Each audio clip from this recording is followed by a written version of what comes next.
सासे गेदेमा सुबुं दा समाव बिथाङा राजखान्थिनि थिलियाव गैलिया 1991 मायथाइयाव बिथाङा भारत हादरनि सासे मैखोम राजखान्थिगिरि हिसाबै गावखौ फसंथानो हादोंमोन। बिथाङा सासे एम.प महरै 5 बोसोर रायजोखौ सिबिदोंमोन। दा समाव बिथाङा आयेननि खाथियाव गावखौ बावसोमदों जे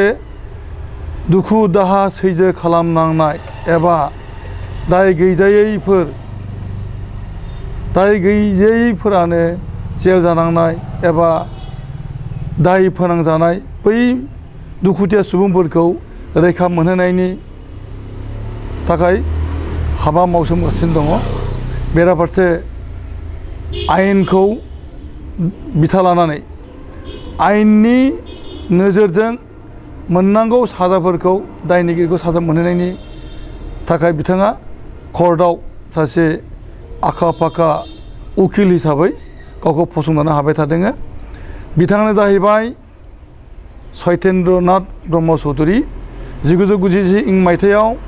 5 नं क'क्राझार लकसभा समस्तिनिफ्राय एम.प जादोंमोन। 1996 मायथाइहालागै बिथाङा बर'नि राजखान्थिनि थिलियाव मैखोमै बाहागो लादोंमोन आरो समाज सिबिनायाव मैखोम रल दंमोन। दा समाव जों बिथांजों दंफैयो बिथांनि न'आव जे बिथांनि जिउनि बाथ्रा, राजखान्थिनि थिलियाव बिथांनि मावनाय दांनाय आरो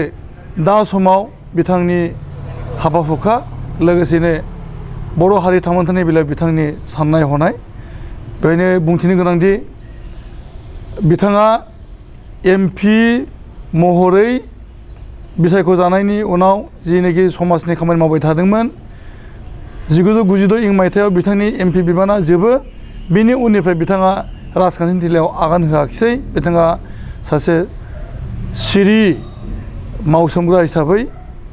नोजोर होबाय थादों बर'नि पलिटिक्सनि फारसे आरो बर' हारि थामोन्थानि थाखाय जिनेखि खामानि जाबाय थादों बेफोरनि फारसे बिथाङा नोजोरल' होबाय थादों। हानायमानि बिथाङा सोमावसारनायाव एबा बर'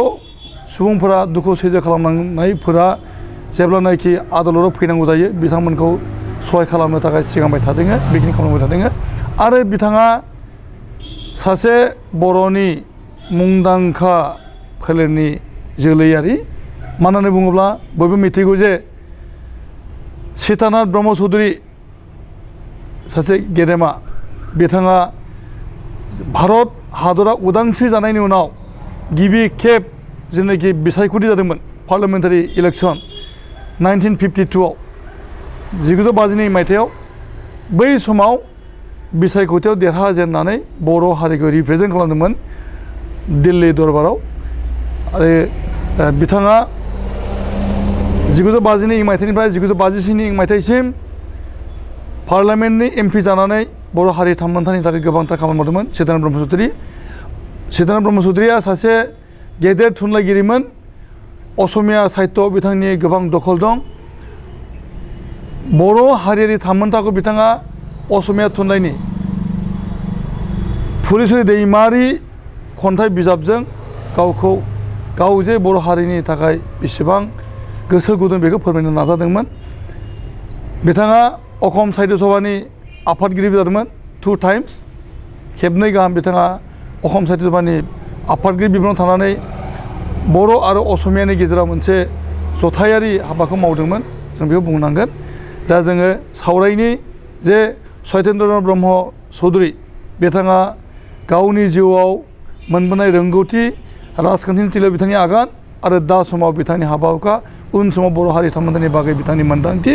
जों बिथांखौ बड'लेण्ड इंखं टेलिभिजननि बिथिंनिफ्राय खुलुमनाय होयो आरो सिबिनाय होयो आरो बरायनाय होयो। बरायबाय नोंथांखौ।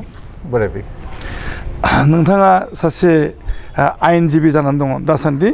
नोंथाङा कर्टआव बानबुंथि माने लिगेल भइस माने एटेनसन खालामनानै एबा लिगेलि माखासे आर्गुमेन्टफोर ड्र खालामनायनि गेजेरजों माने नोंथांनि रोंमोनथाय, नोंथांनि एक्सपिरियेन्सखौ नोंथाङा माने पजिटिभलि प्लेस खालामगासिनो दङ कर्टआव आरो बेनि गेजेरजों गोबां माने दाय गैजायैफोरा दायनिफ्राय बारग'नो हादों होननानै जों मिथिगौ आरो बिब्दिनो दायनिगिरिफोरा मोननांगौ साजाखौ मोननांगौनि थाखाय नोंथाङा कर्टआवहाय नोंथांनि बेसेन गोसा माने स्पिच आर्गुमेन्टफोरखौ द्र' खालामबाय थादों बा होबाय थादों दा बे खामानिखौ मावदों नोंथाङा 1996 मायथाइ 1991आव माने बर'नि पलिटिक्सआव हाबनानै एम.प जादोंमोन बिनि आगोलाव जों थांनि जे बे नोंथाङा जि समावहाय माने फरायसा सममोन छात्र अबस्था बे समाव नोंथांनि खामानिया मा मामोन छात्र अबस्थायाव मा मावदोंमोन बेजों लोगोसेनो नोंथाङा उन्दै समनिफ्राय दा समसिम माने नोंथांनि जिउनि सल' लाइफ हिस्ट्रि जों मिथिनो लुबैगोन लोगोसेनो जोङो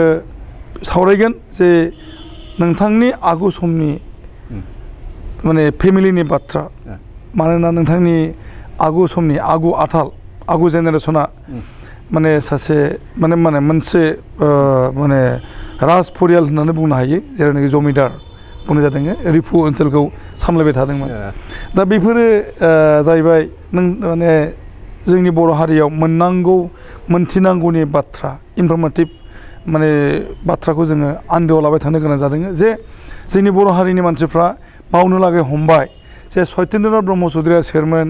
सीतानाथ ब्रह्म चौधुरिया सोरमोन बिसोरनि न'खरा बर' हारिनि मामोन बेखौ जों दिनै बड'लेण्ड इंखं टेलिभिसननि गेजेरजों जोङो फोसावनो नागिरदों दा नोंथाङा नोंथांनि खुगाजोंनो गासै फारि फारि फोरमायदो जे गिबियाव नोंथांनि जिउनि बाथ्रा जे उन्दै समनिफ्राय दा समसिम माबोरैहाय जिउ खांबाय थादों दा जों बेखौ मिथिनो लुबैगोन नोंथाङा उन्दै समाव माबायदियै नोंथाङा जिउ खांदोंमोन फार्स्ट एक्चुअली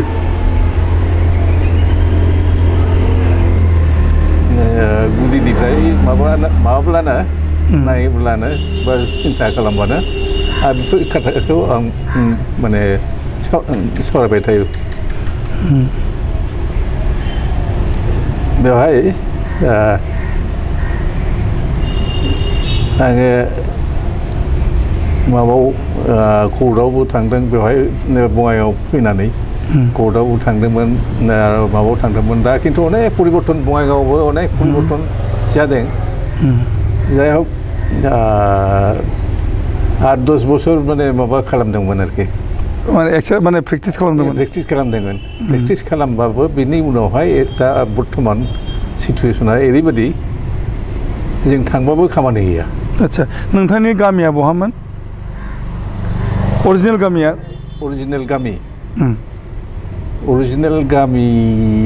जाहैदों बेखौ माबासो होनो रै नोंथांनि जोनोमा बहा बङाइगाव जोनोमाथ' बङाइगाव आच्छा बेखिनियानो बुंनांगौ दङ जे नोंथाङा नोंथांनि फेमिलिया आगु समाव क'क्राझार जिल्ला बै समाव गवालपारा जिल्लामोन दतमानि भालुकमारियाव नोंथांनि फर फादारनि माने गामिया सीतानाथ ब्रह्म चौधुरिया जोनोम जादोंमोन दतमायावनो भालुकमारियाव बेनिफ्राय बिथाङा बङाइगाव माब्ला फैखो बङाइगाव बेखौ खिन्थु अनेक सिगाङाव फैदों माने भारत स्वाधीन जानायनि आगोलाव भारत स्वाधीन जानायनि आगोलाव नङा बिनि उनावसो आच्छा बिनि उनावसो फैदोंमोन दा आफा फैनानै माबा धालिगामियाव फार्स्ट आच्छा थाफैदों बिनि उनावहाय धालिगामिनिफ्राय फैनानै बङाइगाव फैदों आरोखि माने सुबिदा जाबाय एसे धालिगामिनिफ्राय नियारेस्ट जायो नालाय दा बेवहाय थानानै नोंथांनि जन्मआ आंनि जन्मआ सना जाहैदों 1943 10 मार्च 1943 नि 10 मार्च खालि 10 मार्च खालि आदसा बङाइगावआवनो बङाइगावनो आदसा बङाइगावनो बङाइगाव मोजाङै माबादों आरो बेवहाय जेला बेवहाय फैनाय सिगां आं जेखौ मिथिदों जे धालि गामियाव माबा दंमोन आंनि आइयाबो बेनिफ्रायनो आरो पन्सानन ब्रह्म होननाय जे एम.एल.ए. मोन जे एम.एल.ए. मोन बेबो बेवहायमोन बेनिफ्राय लासैनो बेहाय फैबाय पन्सानन ब्रह्मजों माबा रिलेटिभ जायोमोन नामा रिलेटिभ जायो पन्सानन ब्रह्मजों रिलेटिभ जायो माबोरै जायो सोमोन्दोफ्रा बे पन्सानन ब्रह्मआ थारमाने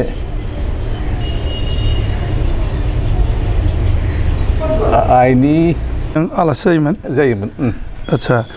पन्सानन ब्रह्म माने प्रेमसिं ब्रह्मनि बिफा नंगौ आदसा बेनिफ्राय नोंथाङा बेवहाय बङाइगावआव जोनोम जाबाय बङाइगावआवनो एल.पि. स्कुलाव फरायदों बबे स्कुलाव फरायखो एल.पि. स्कुलाव बेहायनो कयेकखान माने माबा दंमोन आरोखि आदसा एल.पि. स्कुल बेहायनो नाम लगायनानै होदों हाइ स्कुलखौ हाइ स्कुलबो बेवहायनो बिरजरा हाइ स्कुल बै समाव हाइ स्कुलमोन दा जाबाय हायार सेकेन्डारि जाबाय कलेजखौ बबाव फरायखो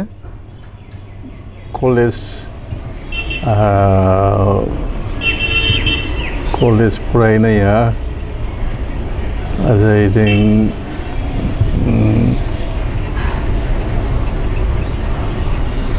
एसे बङाइगाव कलेजाव फरायाखै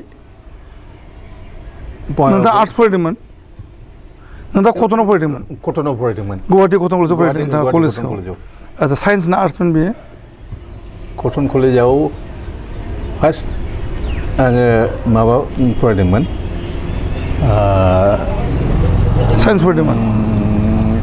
साइन्स फरायदोंमोन बेनि उनावहाय लास्ट बोसोरनैयाव सारि बोसोर थायोथ' बेवहाय माबा आर्ट्सआव फैबाय फैदों बेनिफ्राय मास्टार डिग्रि खालामदों नोंथाङा बेनिफ्राय मास्टार डिग्रि मा डिपार्टमेन्ट इक'नमिक्सआव मास्टार डिग्रि आदसा बे गुवाहाटि इउनिभार्सिटि बेनिफ्राय ल'खौ बबाव फरायखो आयेनखौ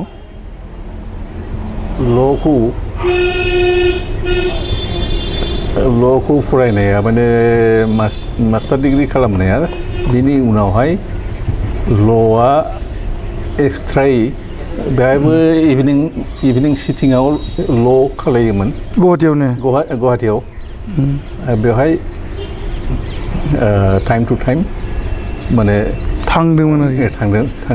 आदसा बेवहायनो ल'खौ पास खालामदों आदसा बेनिफ्राय नोंथाङा मास्टार डिग्रि पास खालामनानै मा खामानि मावखो मास्टार डिग्रि पास खालामनानै प्रफेसार मास्टार डिग्रि बेखौ आरो मोनसे माबा दङ बङाइआव खुनु माबा गैयामोन आरोखि इन्सटिटिउसन जे माबा बिरझराव माबा आरम्भ खालामदोंमोन कलेज बे कलेजखौ लास्टआव जेला माबा जाहैदों थिग जाहैदों अब्लासो माबाव नर्थ बङाइगाव बे कलेजखौ नोंथाङा कलेजावनो फोरोंगिरि जादोंमोन मास्टार जादोंमोन टिचार प्रफेसार जादोंमोन नोंथाङा प्रफेसार जादोंमोन कलेजाव प्रफेसार खालामाखै आदसा आं प्रफेसार खालामाखै नोंथाङा उकिल जादों मा कर्टआव जायामोन नोंथाङा उकिल जानानै बङाइआव क'क्राझाराव नङा नोंथाङा क'क्राझाराव उकिल खालामदोंमोन क'क्राझाराव 1986 87 88 नोंथाङा क'क्राझार कर्टआव दंमोन नंगौ आं बाव टाइम टु टाइम माने बेहाय बङाइनिफ्राय क'क्राझारसिम आप डाउन खालामदोंमोन आदसा बेहायनो माने कर्ट खालामनानै आरो जेला रिटार्न फैबा माबा खालामो आरोखि बे ट्रेनजों आप डाउन खालामनानै बे न'सिम फैयो आरोखि आदसा मोनायाव आदसा थारमाने नोंथाङा कर्टआव हाबबाय ल' पास जानानै क'क्राझार कर्टआव हाबजेनबाय बेनिफ्राय नोंथाङा माने 91 सिम क'क्राझार कर्टआवनो उकिलनि खामानि मावबाय थादोंमोन आरो 91 निफ्राय नोंथाङा माने एमपि जाबाय आदसा नोंथाङाथ' बङाइगावआवनो जोनोम जाहैबाय दा बङाइगावआव माने जिनिखि जायगायाव दं नोंथाङा बागेश्वरिनि खाथिथार नोंथांनि न'आ बागेश्वरी खाथियाव जाहैबाय न'आ दा बे एलेकायाव बर'फ्रा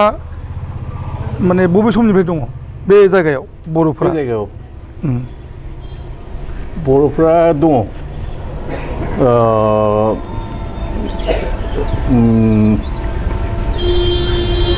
माने मोनसे गामि दङ बेवहाय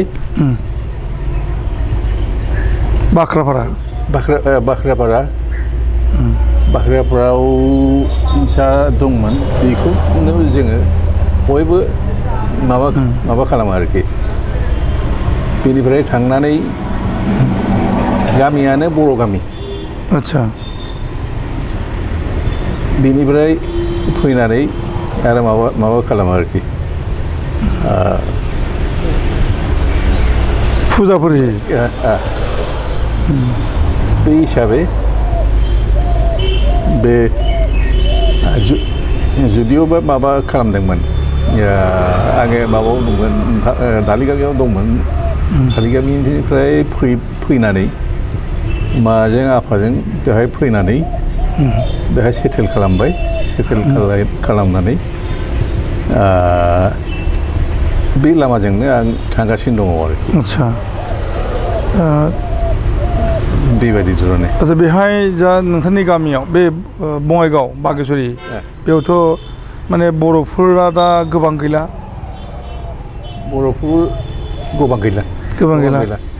बर'फोर बे बागेश्वरी माबाव बेथिं नङा बे माबा दङ सिङाव हाबनांगौ दङ आरो आदसा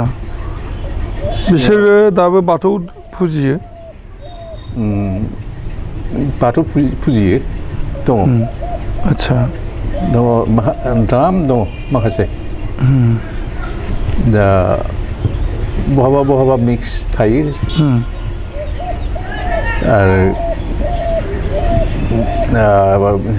बिनि उनावहाय फैयो बेवहायबो आदसा दानिया आं सोंनि जे नोंथाङा 1991 आव एमपि जाबाय एमपि देरहानानै थांबाय नोंथाङा दा नोंथाङा बे एमपि जाहैनानै मा खामानि मावनो हानायमोन बोसोरबा नोंथाङा एमपिमोन बेहायबो एमपिआ बे समाव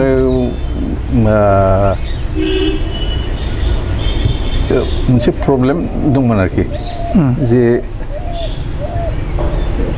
एमपिआवथ' डाइरेक्ट हाबाखै बे समाव द्राम फाइट खालामदों आदसा बर'फ्रा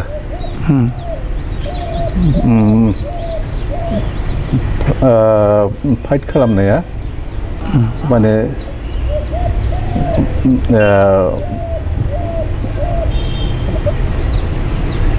क'क्राझारावनो अनेक समाव लोगो जानानै मिटिं थिटिं खालामनानै लामाखौ डाइभार्ट खालामदोंमोन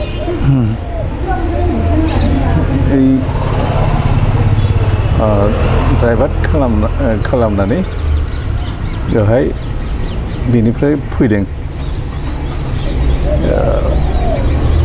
अनेकान फैदों लासै लासै बै समाव इयारलि बेसेबां फान्ड मोनोमोन सासे एमपिआ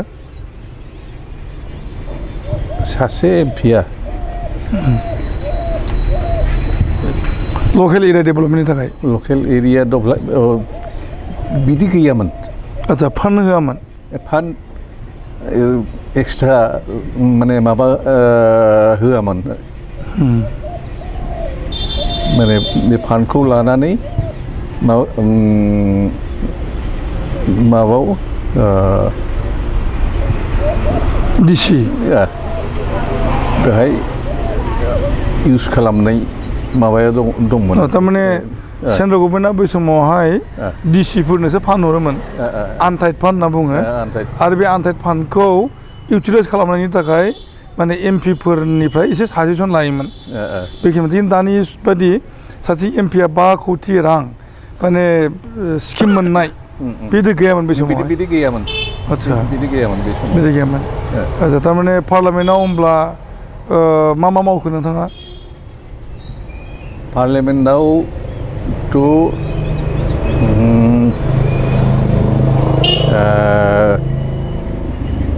19 माबाखौ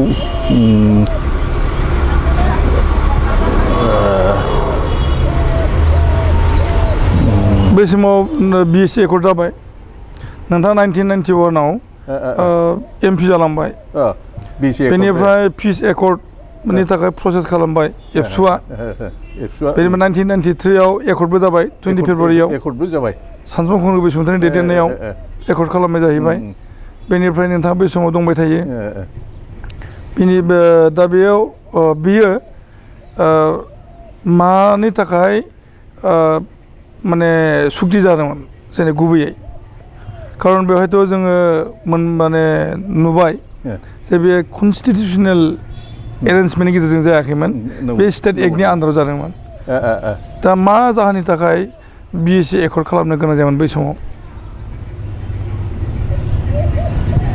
माने प्रेसार आन्डार प्रेसार बे बिएससि एकर्डखौ खालामदों गभर्नमेन्टआबो खालामदों जेबो माबा गैया आपत्ति खालामाखै बेहायनो अनेकथा कयेकबार माने टक जादों जों माबाजों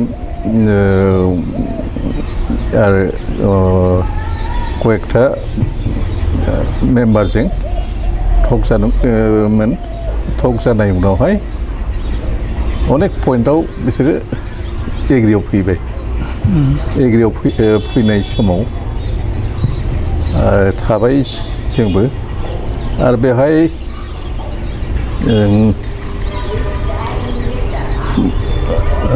जों फैनाय सिगां बेहाय सानसुमाबो दंमोन सानसुमाव बेहाय थानानै बिदिनो माबायाव फैदों एकर्डआव फैदों एकर्ड जानायनि उनाव माने गावजों गावनि गेजेराव मोनसे दावराव दावसि जादोंमोन जे बे एकर्डआ मोजां जाबाय बा मोजां जायाखै बेखौ लानानै आरो इन्टारिम काउन्सिल जादोंमोन सानसुमा खुंग्रि बसुमतारिखौनो चिफ बानायदोंमोन बिएससिनि आरो प्रेमसिं ब्रह्मआ डेपुटि चिफ जादोंमोन बिदिनो गोबांथार आरो इएमफोर दंमोन नाथाय उन समावहाय सानसुमा खुंग्रि बसुमतारिजों आरो डेपुटि चिफ प्रेमसिं ब्रह्मजों बिथांमोना मोनसे कनफ्लिक्ट जायो आरो उन समाव सानसुमा खुंग्रि बसुमतारिया रिजाइनेसन होयो बिएससिनिफ्राय आरो प्रेमसिं ब्रह्मआ माने चिफ जाबाय बे समावबो नोंथाङा एमपि जानानै दङ आरो नोंथाङा बै समावहाय नाथाय नोंथाङा प्रेमसिं ब्रह्मनि थाखाय नोंथाङा सापर्टआव दंमोन बेखौ जों नुनो मोन्दोंमोन 1996 आव नोंथांनि एमपिसिपआ जोब्बाय बेनिफ्राय नोंथाङा मानो बर' पलिटिक्सआव आगान होफिनदिया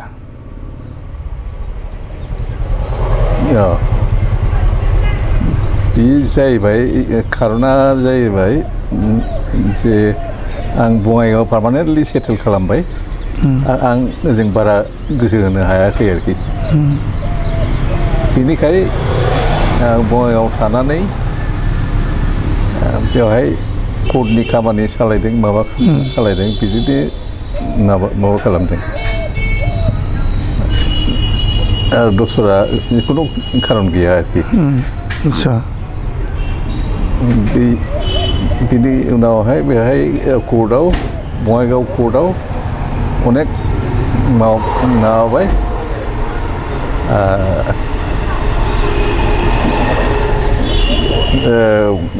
अनेक मावबायबो दा बर्तमान कर्ट थाबाबो माबा अनेक पलिसि चेन्ज जायो माबा जायो एखनथ' माबा कर्टआव थांनायानो जाया नोंथाङा 1996 निफ्राय माने कर्टआव हाबफिनबाय आयेननि खाथियाव गावखौ फसंथाहैबाय दा 1996 निफ्राय बिएलटिआबो जन्म जादों बिएलटि आरो एनडिपि आबो माने सभरेन बड'लेण्डनि थाखाय ओंखारबाय बिनि उनाव सोमावसारनाय जाबाय गावजों गावनि गेजेराव मोनसे क्लेश जालायबाय थादोंमोन बै समावहाय सोमावसारनायखौ लानानै 2003 आव 10 फेब्रुवारि खालि बिटिसि एकर्ड जाबाय बेखौ नोंथाङा मोनदों नोंथाङा माबायदि गोजोननाय मोनदोंमोन बै समाव जे बिटिसि एकर्ड जाबाय 2003 आव जोंथ' बिराद मोजां मोनदोंमोन जाहाथे आरो एकर्ड जानाय सिगां जों माने क'क्राझार एरियायाव एखेबारे माबा मिटिं थिटिं खालामदोंमोन ग्रुप बाय ग्रुप बेखौ खालामनाय उनावहाय माबाबाय बिसोरबो मोजां मोनदों जों बेहायनो माबा खालामदों आच्छा 2003 आव एकर्ड जाबाय नाथाय माने एनडिपिआ गावसोरनि आन्दलनखौ खालामबाय थाबाय अबयसे 2003 निफ्राय जेनाखि माने बिटिसि जाबाय दा बिनि उनावहाय इन्टारिम काउन्सिल जादों आरो इलेक्सनबो जादों दिनै समाव 17 इयार्स जाबाय बिटिसि मोननाया आरो बे बिटिसि मोननायनि उनाव नोंथाङा बड'लेण्डआव आगान हैथाराखै बिटिसिआव नोंथाङा थांफेराखैना थांफेराखै खेबसेबो थाङाखै नोंथाङा खेबसेबो थाङाखै आच्छा माने बिएससि समाव नोंथाङा थांबाय थादोंमोन बड'लेण्डआव नंगौ आरो बिटिसि जानायनि उननिफ्राय एबा नोंथांनि एमपि जानायनि उननिफ्राय नोंथाङा माबायाव थाङाखिसै बड'लेण्डआव बाहागो लाहैयाखिसै आगान होयाखिसै नङा होमबा नंगौ नंगौ आच्छा बेनिफ्राय नोंथाङा कर्टआवनो थानानै बिटिसिनि जेनाखि मानसिफ्रा माने जानला मोनला जाहोनाव हमजाबाय माने पुलिसजों लाबोजायो आरो बिसोरखौ बख'नायनि दायित्व बेखौ नोंथाङा सुंथाबाय थाबाय बेखौनो मावदों नोंथाङा बेनिफ्राय बिनि उनाव दा समाव बिटिआर एग्रिमेन्ट जाबाय नोंथाङा खोनादों बिटिआर एग्रिमेन्ट जादों थांनाय जानुवारिनि 27 थारिख खालि 27 जानुवारि खालि बिटिआरनि एग्रिमेन्ट जाबाय बेखौ नोंथाङा खोनादों आङो आच्छा माबायदि मोनदों गोसोआवथ' मोजां मोनदों आच्छा बेनिफ्राय दा बेवहाय मोनसे अजद लाबोबाय थादों मानसिफ्रा गोबांनो कमप्लेन होदों जे मोनसे एकर्ड जायोब्ला बे एकर्डनि जेनाखि लिरनाय दलिल बियो माने माखासे वार्डिंनि खोथा थायो होननाय जादों दा बे एकर्डआव माने दखान होनायनि न' भारानि एकर्ड माने एग्रिमेन्टआनो जा एबा हा बायनाय फाननायनि एग्रिमेन्टआनो जा नायबा बहाबा फ्रेन्डशिपनि पार्टनारशिपनि एग्रिमेन्ट जा लोगोसेनो गभर्नमेन्टजों गभर्नमेन्ट टु गभर्नमेन्ट जुदि एकर्ड जायो बेवहाय माने मा सोदोब बाहायो सेलबि इट सेलबि होननाय बाहायनाय जायो होननाय जादों औ बेनिफ्राय बिटिआर एकर्डआव थारमाने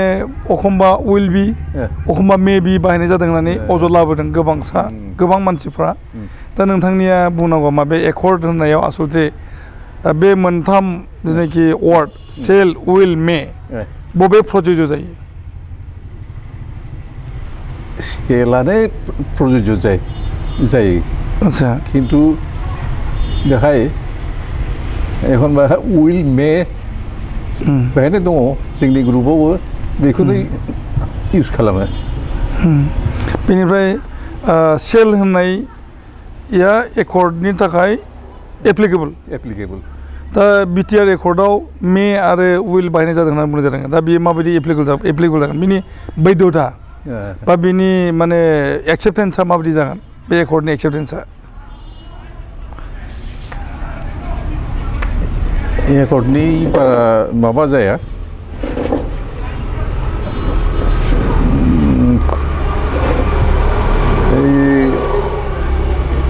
माने पाब्लिकआ बेखौ मानिनो बाध्य जाबाय खिन्थु प्रेक्टिकेल माने बोरै एक्सेप्ट खालामनांगौ बेखौ थिग बुजियाखैबो बेबादि बिनि गेजेर फैबाय दा होमबा माने सेल जुदि इउज खालामोब्ला दा बेखौ माने इमप्लिमेन्ट खालामनायनि थाखाय सहज जायो दा उइल आरो मेया मायाव मिन खालामनाय जाखो आयेनगत भाबै उइला माबायदियै एक्सेप्टेन्स जायो आरो मेया माबायदि एक्सेप्टेन्स मेया you may accept or you may not accept it is separate thing मेया माने लाजानोबो हागौ लाजायाबो जानो हागौ आदसा बिदिनो सेर थांबाय थायो उइला उइल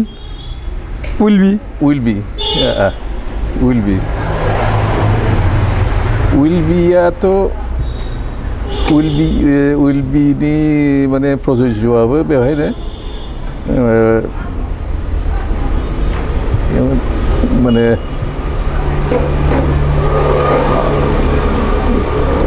माने सेर थाङो आरोखि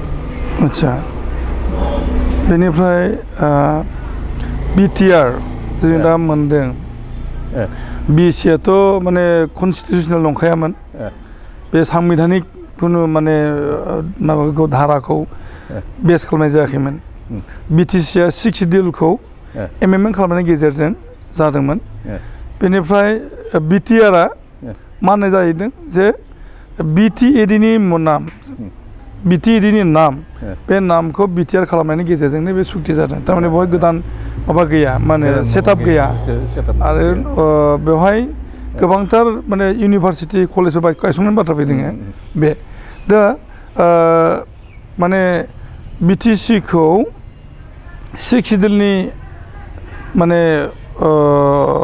अन्तर्भुक्त खालामनायनि गेजेरजों दाफुंनाय जादोंमोन आरो बिटिआरआबो बै बिटिसिखौनो माने नामखौल' बिटिसिनि नामखौल' सोलायनानै लाबोनाय जादों दा बेवहाय नोंथाङा माने जिहेथु बै समनि सोमावसारनायजों सोमोन्दो गोनां बै हिसाबैहाय आलादा बड'लेण्ड रायजो बड'लेण्ड स्टेट बिदोंमोन बर'फ्रा दिनैनि समावहाय माने बड'लेण्ड मोननो थांनाय जायाखिसै दा बिनि सायाव नोंथाङा मा बुंनो सानो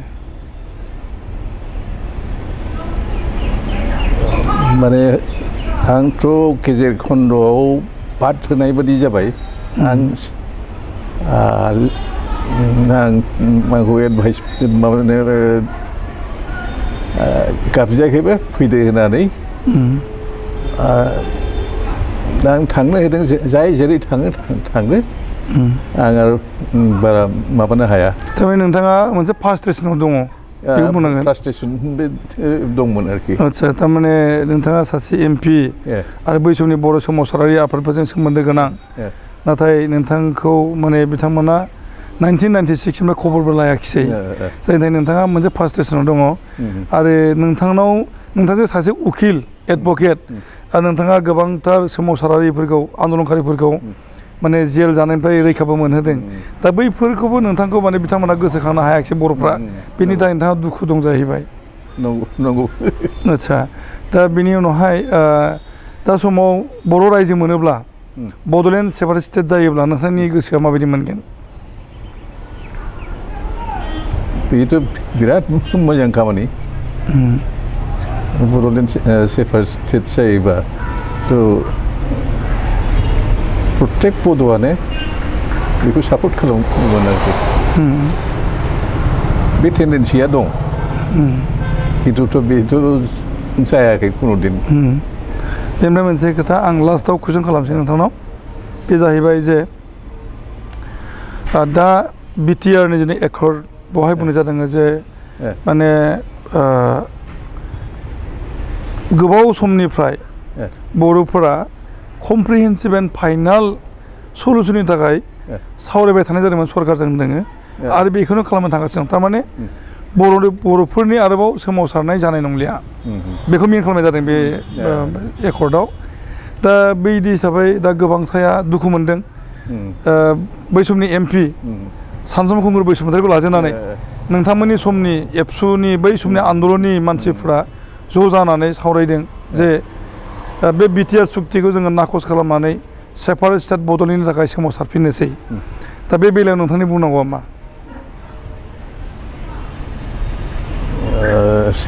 सेपारेट स्टेटनि डिमान्डखौ लाबोनाय जायाखिसै लाबोबा हयथ'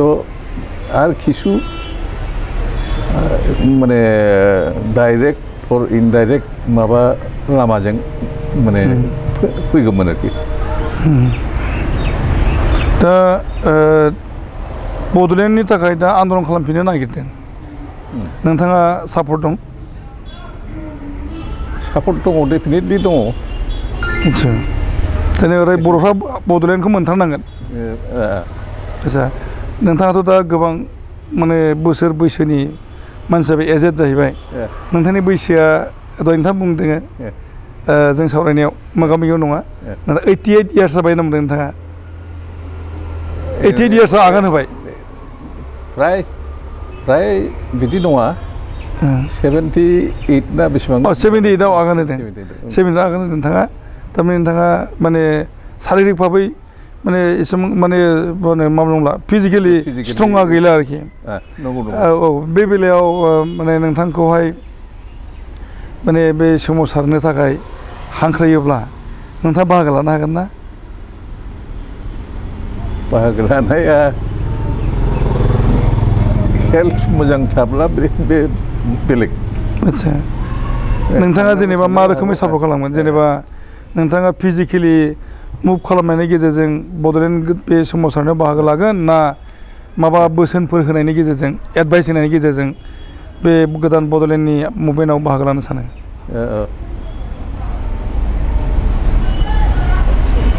माने गोदान बड'लेण्ड माने बेहाय बाहागो लानायाथ' आंहाथ' प्रेजेन्टलिथ' आं ओंखारनो हाया खिन्थु सोरबा जुदि न'आव फैनानै माबा एडभाइस लायो आं एडभाइसफोरखौ होनो हागौ आदसा दा बड'लेण्डखौ मोनथारगोनखौ नोंथाङाबो बुंनो नागिरो आदसा दे गोजोननाय होदों नोंथाङा बेबायदि देहाजों नोंथाङा जोंनो इन्टारभिउखौ होबाय नोंथांनि बे कन्ट्रिबिउसनखौ जोंनि रायजो राजाया मोनथिनो मोनगोन आरो नोंथाङा फैगौ समावहाय माने मोजाङै जिउ खांनो हाथों जेबो मिजिं खालामगोन नोंथाङा गोबाव जोरथों जेबो मिजिं खालामगोन जोङो फोजोबनो सिगां दोङो जे सत्येन्द्रनाथ ब्रह्म चौधुरी बिथाङा दा समाव 79 बोसोर बैसोआव आगान होदों बिथांनि माने देहाया दा माने दुरबल जाना दं नाथाय गोसोआ दाबो बिग्रायारि गोसोआवनो दङ बिग्रायनायनि थाखाय बिथाङा दाबो गोसो दुंब्रुदों दङ बिथाङा मख'दों जे बिथाङा फिजिकेलि बाहागो लानो हायाबाबो बड'लेण्डनि मुभमेन्ट जायोब्ला बिथाङा बोसोनफोर होनायनि गेजेरजों बाहागो लागोन बेखौ बुंनो नागिरदों आरो बिथांनि जिथुनाखि सेन्टिमेन्ट बे सेन्टिमेन्टआ माने बायग्लिदोंमोन ओरै जाहोनाव जे बिथांखौ खबर लायाखै 1996आव बिथांनि एम.प सिटआ माने एम.प सिटआ जोबदों एम.प सिट जोबनायनि उनाव बिथाङा कर्टआव उकिल जानानै थादों दिनैसिमाव बिथांनाव माने रावबो बर' गौथुमफोरनिफ्राय एबा सोमावसारारि आफादफोरा रायज्लायफैयाखै बा बिथांनि सुल' लायाखै होननानै बिथाङा मोनसे अजद होदों आरो मोनसे फ्रास्ट्रेसन एबा माने गोसो बायग्लिनायाव बिथाङा दङ बेखौ बिथाङा बुंथिदों मिजिं खालामो उन समाव जों बिथांनि कन्ट्रिबिउसनखौ जोङो नागिरगोन आरो फकासाव लाबोनायनि गेजेरजों जों मिजिं खालामो बड'लेण्ड इंखं टेलिभिजननि बिथिंनिफ्राय जे बिथाङा जे सानसे समनि बर' हारि थामोन्थानि थाखाय गाबखांनाय सुबुं आरो बिथांबायदि माने दाद गोसोनि मानसिखौ जोंनो नांगोन जों मिजिं खालामो आरो बर' हारिया बिथांखौ बावनाय नङा जों मिजिं खालामगोन आरो बेखिनिजों जों दिनैनि बे सावरायनायखौ फोजोबबाय गोजोन्थों खुलुमबाय नोंथांनो खुलुमबाय